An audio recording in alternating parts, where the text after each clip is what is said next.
Olá, turma, bom dia aí. Hoje, no nosso tópico de Física em Contexto, daremos continuidade a uma extensão do conteúdo de cinemática, que é o movimento vertical no vácuo, ou movimento de queda livre, que será o assunto que daremos continuidade dentro do conteúdo de movimento que a gente viu lá atrás. Devido às circunstâncias, será nosso meio de comunicação agora. Bora lá. Então, todos apostos, vamos lá. Algumas observações. Então, vou colocar aqui o tema movimento vertical no vácuo ou, mais comum, movimento de queda livre. Antes da gente dar continuidade, eu faço algumas observações, né? Está com o livro em mãos para qualquer dúvida. A partir da página 45, qualquer dúvida que vocês tiverem, procurem no Senec Digital. No Senec Digital, eu estarei postando o gabarito ou via mensagem mesmo. Qualquer dúvida, vocês me procuram via WhatsApp ou mensagem, tanto faz. Então, essa aula refere-se à reposição do dia 18/3. Tudo bem, beleza? Então, bora lá. Movimento vertical no vácuo ou o que seria o movimento de queda livre. Aí eu trago aí a definição. É o movimento vertical de um corpo que foi abandonado de certa altura e em um local onde a resistência do ar é desprezível. Aí eu ressalto aí vácuo, né, que significa vazio, e abandonar, ou seja, esse meu abandonar significa que não há velocidade. Então, o que é que acontece? O objeto cai, eu tenho um objeto que, quando abandonado, alguma força o atrai para o centro da Terra, né? Livre, que aí seria a queda, abandono, queda, né? Livre da ação de quê? Livre da ação de forças, de forças e de formas de resistências, ou seja, não tem ar, né? Cai no vácuo, no vazio e abandona. No início do movimento, ele tem a velocidade nula, né? Quando eu pego esse meu objeto e suspendo e solto, a minha velocidade inicial desse meu objeto será o quê? Nula. Ele vai adquirir velocidade no decorrer, né? Que ele for puxado para o centro da Terra. Então, aí, lembrando de movimento. O movimento uniforme variado é pré-requisito para a gente estudar essa extensão do conteúdo, não tem jeito. Temos que lembrar de movimento acelerado e movimento retardado. Então, não adianta desespero, coloquei aí o bonequinho, né, de desespero de vocês, quando vocês têm que relembrar qualquer coisa, aí vocês ficam desesperados. Então, não adianta desespero, não tem jeito. Vamos lembrar de movimento acelerado e movimento retardado. Só vou falar porque essas observações já tem no caderno de vocês. Então, acelerado, quando o módulo da velocidade escalar aumenta com o tempo. Retardado, quando o módulo da velocidade diminui com o tempo. No movimento acelerado, a velocidade escalar v e a aceleração escalar têm o mesmo sinal. Por isso, movimento acelerado. Já no meu movimento retardado, a velocidade escalar e a aceleração têm sinais contrários, possui sinais contrários. Então, se a velocidade e a aceleração têm o mesmo sinal, isso implica dizer que o movimento será acelerado. Entretanto, se os sinais da velocidade e aceleração são opostos, isto implica dizer que meu movimento ele será retardado. Então, o que é isso dentro do conceito de queda livre? Pronto, porque eu tenho que lembrar de movimento acelerado e movimento retardado dentro do conceito, dentro de queda livre. Então, na queda livre, o movimento ele será acelerado, então a gente vai ter que fazer aquela associação quando o objeto se movimenta para baixo, quando o meu objeto ele está sendo puxado para baixo. Então, pois se ele está sendo puxado para o centro da Terra, com isso ele adquire uma determinada velocidade. E o movimento ele será retardado, aí a gente vai ter que fazer a nova associação, quando o módulo da velocidade de um corpo diminui, quando ele se movimenta para cima. Aí a gente pode fazer a associação e imaginar que, em vez da queda desse meu objeto está caindo, eu estou jogando ele para cima. Então, as análises vão ser diferentes. Então, os cálculos também vão ser diferentes, já que eu estou analisando o meu objeto de outra forma. Eu estou tendo um referencial diferente. Então, lembra aí de referencial.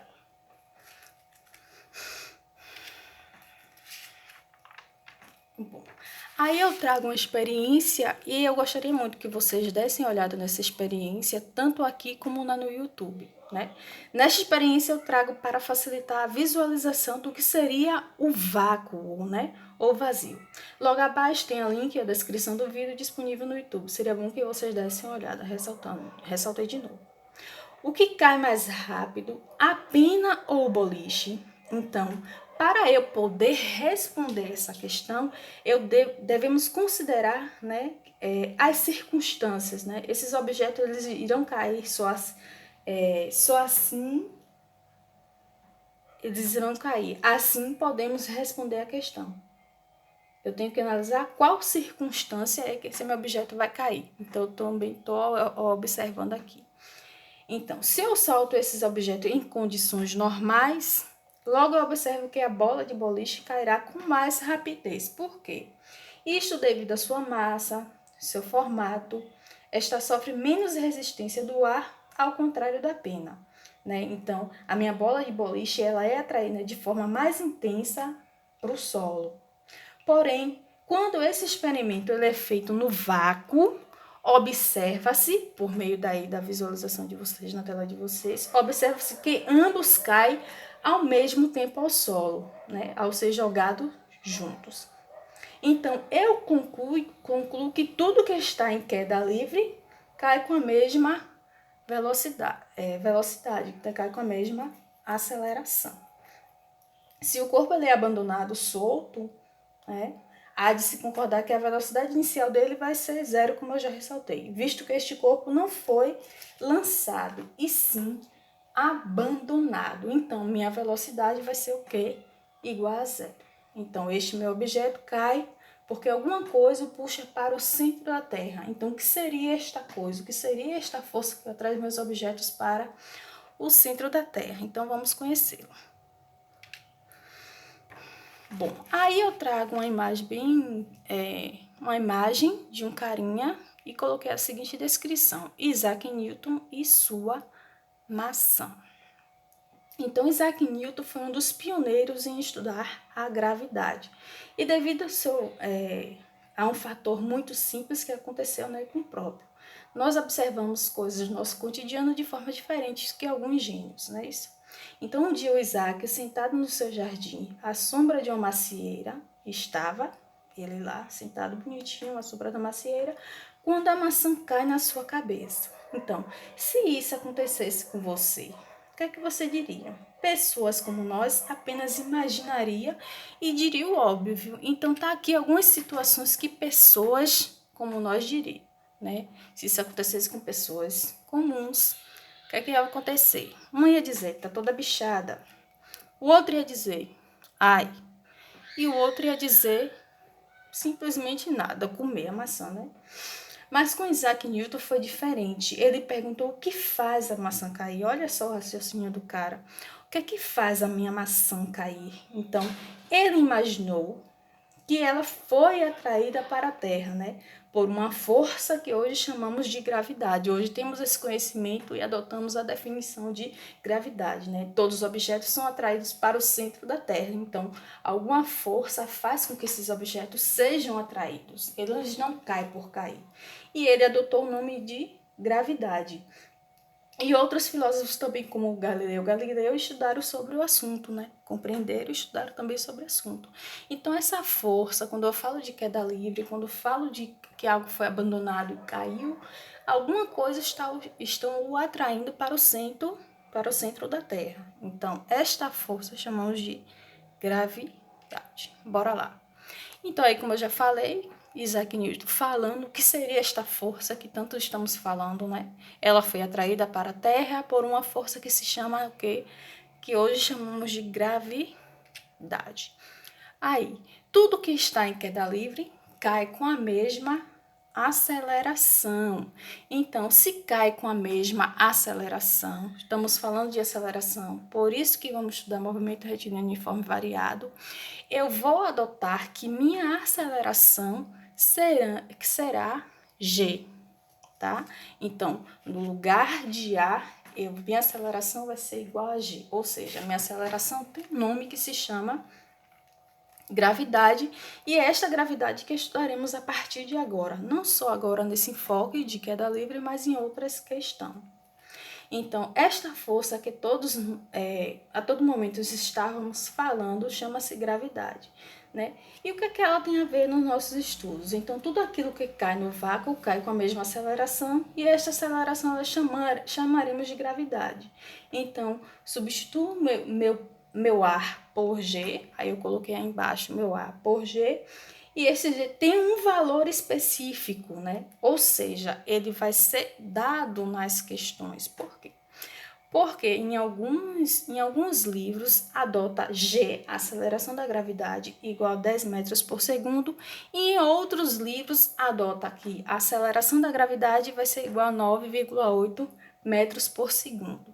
Isso é apenas definição, são essas apenas definições. Então, como são definições, em alguns livros pode ter, em outros não, a gente sempre aqui adota que G vai ser igual a 10 metros por segundo ao quadrado. Porém, esse valor é um valor estático, ele não muda, só paira entre esses dois valores, então é algo que é dado nas questões a vocês. Então, o que eu quero que vocês percebam que A será igual a G. E quem é esse G? 10 metros por segundo ao quadrado.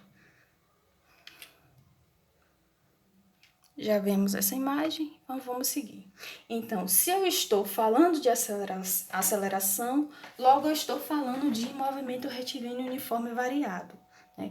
Onde esta aceleração será substituída pelo valor da gravidade dado nas questões. Então, eu tenho as equações do movimento retilíneo uniforme variado que vocês já conhecem, coloquei aí só como nota. Tem quais são as equações? A função horária da velocidade, a função horária da posição e a equação de Torricelli que trabalhamos alguns dias atrás. Então, quais as observações que eu devo fazer quando eu vou utilizar o conceito de queda livre? Algumas adaptações, visto que é um tema que é uma extensão do movimento retilíneo uniforme, porém com algumas observações. Então, quais são essas observações para o que eu devo fazer? Primeiro, substituir A por G, porque eu já identifiquei que esse meu A, o que é esse meu A, que é a aceleração, porém, dentro do movimento de queda livre, ele vai ser adotado como G. Então, meu A vai ser igual a G. Lembrar no início do vídeo que eu falei que a velocidade inicial de um corpo que cai será sempre o quê? Nula, ou seja, será sempre zero. Então, o que é que eu vou observar nas minhas questões de queda livre, né? Que eu tenho a velocidade inicial igual a zero, beleza? Então, eu coloquei as questões aí.